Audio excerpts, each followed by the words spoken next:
what I want to show you in this video is how to change what this is right here. This is called a mixed number because it has a whole number part and a fraction part. And we're going to change it to be one of those improper fractions or top-heavy fractions we've seen. So I know I'm going to want to have everything be in thirds because of this part here.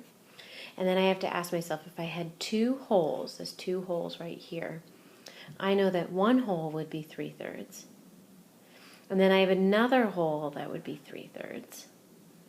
So that's 1 and 2. And then I have this one more third over here. So I'd have 3/3, 6/3, 7/3. So it's 7? It's 7/3, yes. So there's 7?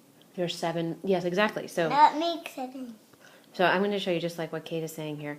I'm going to say if I had two whole boxes, and then I have a third of a box. So I'm going to try to do this as best as I can. Then what I'm going to do is I'm going to take each of those boxes here and I'm going to put them into thirds. So now here, I think maybe if you couldn't see it the other way, maybe you would like this way better, is to say, here are 3/3, and I have another 3/3 and another 1/3. So together, I know I have 7 pieces, right? I have 7 pieces or 7/3.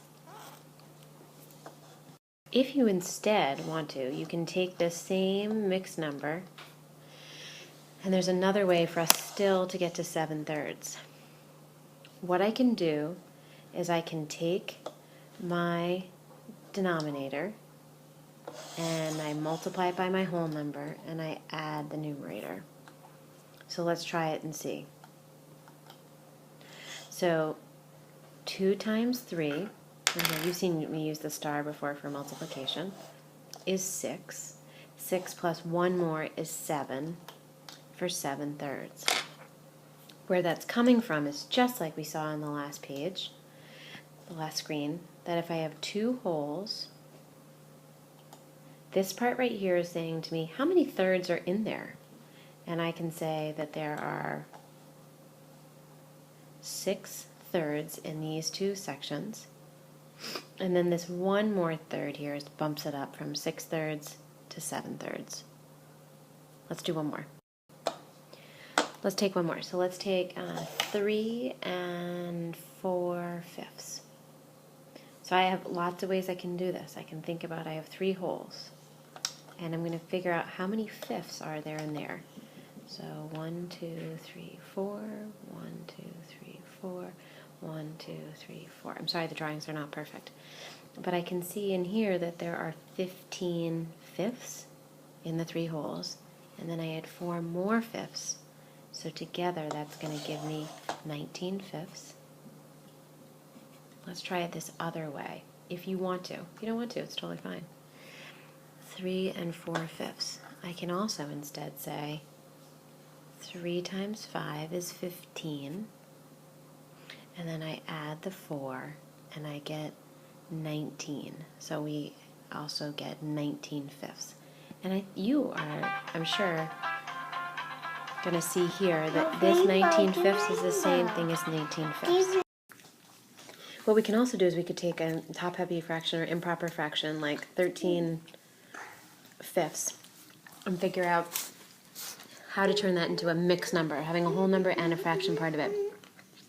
So I could have 5 fifths to make 1 whole and another to make 2 wholes, 1 whole, 2 wholes. And right now I am at 5 fifths and then I'm at 10 fifths.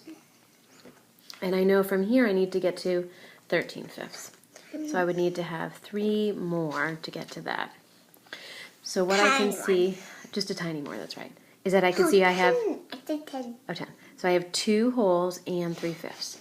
So 13 fifths is the same thing as 2 3 fifths. I can also ask myself, how many times does 5 go into 13?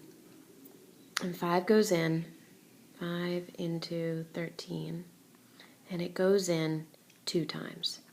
That will give me my whole number. And this is telling me how many more did I need to get to the whole. So I knew that 5 goes into 13 2 times to get to 10, but I need 3 more to get to 13. So we'll try this one more in the next slide. Stop. So for 9/4, what I would do is I'd say to myself the same thing. How many times does 4 go into 9? It goes in 2 whole times.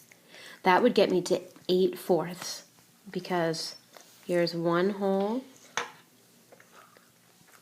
2 wholes, so this is 4/4, this is 8/4, and I'm left with 1 more to get to 9/4.